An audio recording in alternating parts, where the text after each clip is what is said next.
جب بندہ نماز کے لیے کھڑے ہوتا ہے، کھڑے ہونے کا مطلب ہے کہ میں بھاگتا نہیں ہوں، میں کھڑا ہوں۔ ہاتھ اٹھانے کا مطلب یہ ہے کہ میرے ہاتھ کھڑے ہیں، میں مقابلہ نہیں کر سکتا۔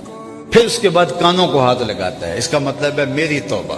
اس کے بعد پھر ہاتھ باندھتا ہے، ہاتھ باندھتا ہے، یہ انقیاد کی علامت ہے، میں تیرے حضور حاضر ہوں۔ پھر اس کے بعد رکوع میں چلا جاتا ہے، میں جھک گیا تیرے حضور، پھر جھک کے وہ سجدے میں گر جاتا ہے۔